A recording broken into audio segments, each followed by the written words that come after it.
네, 김요한입니다. 같이 말씀 묵상하겠습니다. 신의 악단이라고 하는 영화가 최근에 개봉되었는데요. 북한 정부가 외화벌이를 위해서 가짜 찬양단을 급조했었습니다. 실제 사건을 바탕으로 한 영화였는데요. 처음에는 체제의 명령에 따라서 살아남기 위해서 마지못해서 가짜 찬양을 불렀습니다. 그런데 반복해서 부르는 가운데 마음에 어떤 것이 느껴지고 결국에는 신앙을 갖게 되고 죽음 앞에서도 찬양을 선택하는 진짜 믿음을 갖게 되었다라는 내용입니다. 오늘 우리가 볼 이 이사야 24장 14절에서 23절의 내용도 사실은 역설의 현장을 보여줍니다. 온 땅의 심판으로 황무해지는 가운데 즐거움이 없지만 기쁨이 없지만 그 가운데서 하나님을 다시 만나고 하나님 앞에서 하나님이 하신 일을 같이 노래하는 그런 장면이 오늘 여기에 펼쳐지게 됩니다. 14절과 15절입니다. 무리가 소리를 높여 부를 것이며 여호와의 위엄으로 말미암아 바다에서부터 크게 외치리니 그러므로 너희가 동방에서 여호와를 영화롭게 하며 바다 모든 섬에서 이스라엘의 하나님 여호와의 이름을 영화롭게 할 것이라. 소리를 높여 부른다. 이 표현은 어떤 것을 말하는 거죠?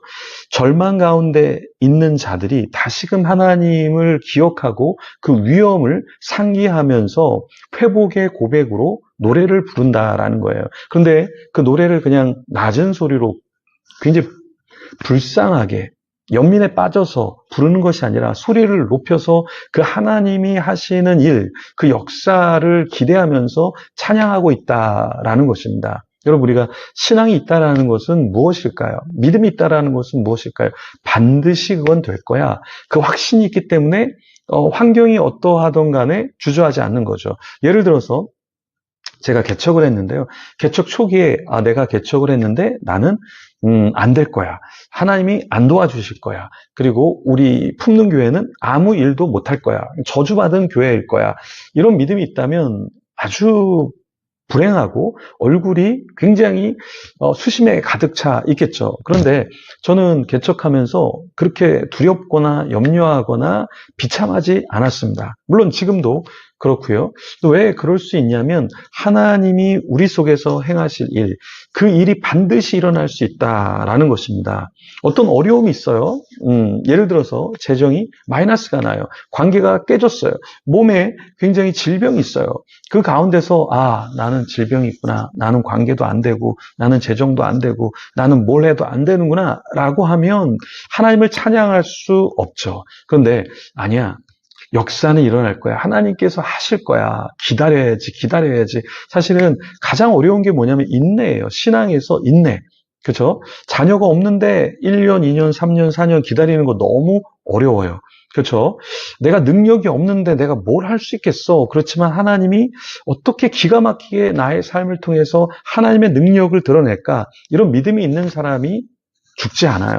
절망에 빠지지 않아요. 우울함에 빠져서 죽지 않아요. 그렇죠? 이방 민족들을 향해서 이스라엘 백성들이 하나님을 찬양한다. 왜?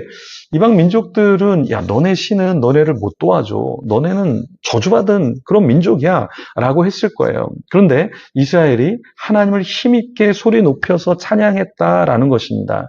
여호와의 이름을 영화롭게 한다는 것, 그것은 무엇입니까? 겸손히 우리를 낮추지만 하나님이 하실 일을 기대하면서 찬양하는 것이죠.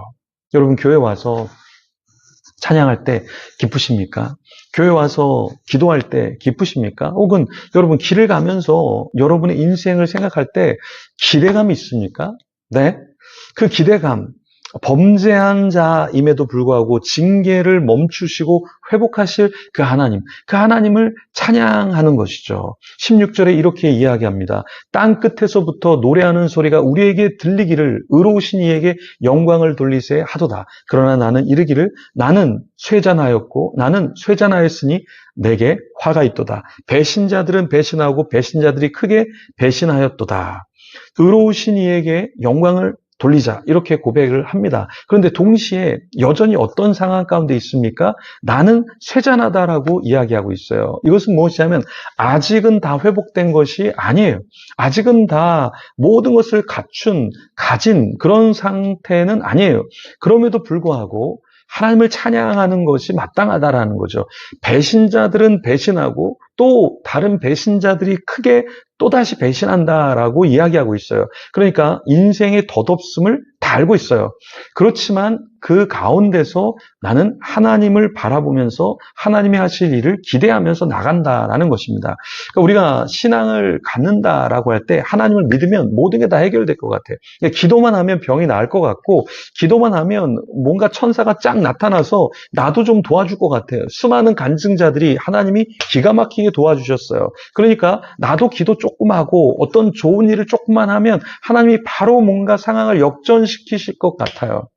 그런데 그렇지 않다라는 거죠. 이스라엘도 70년 동안 바벨론의 포로 생활을 했습니다. 믿음의 사람도 질병을 앓았고요. 믿음의 사람도 외로움 가운데서 고독 속에서 눈물을 흘렸습니다. 그럼 우리는 어떻게 될까요? 우리도 역시 어려움이 있을 수 있어요. 하지만 진짜 의로운 자, 진짜 하나님의 사람, 겸손한 자는 그런 상황 가운데서도 하나님을 인정하고 하나님을 바라보면서 나에게 주어진 길을 간다라는 것입니다.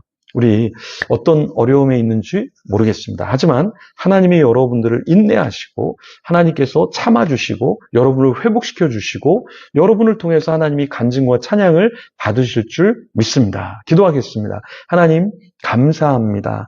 환경은 여전히 암흑과 같고 갈 길은 보이지 않고 내 곁에는 정말 나를 도와주는 사람이 없는 것 같습니다. 그렇지만 하나님이 역사하실 것을 기대하며 하나님 인내하게 하여 주시고 하나님을 신뢰하는 가운데 낭망하지 않게 하여 주시옵소서. 좌절하지 않게 하여 주시옵소서. 우울의 동굴 속에서 죽지 않게 하여 주시옵소서. 주님, 우리가 하나님을 기대하는 가운데 어떠한 어려움 가운데서도 그 하나님을 붙잡고 일어나게 하여 주시고 하나님을 마침내 드러내는 자 되게 하여 주시옵소서. 기다림 어렵습니다. 하지만 기다리게 하시고 인내하게 하시고 참게 하시고 마침내 역사하시는 그 하나님을 찬양하게 하여 주시옵소서. 감사합니다. 예수님 이름으로 기도합니다.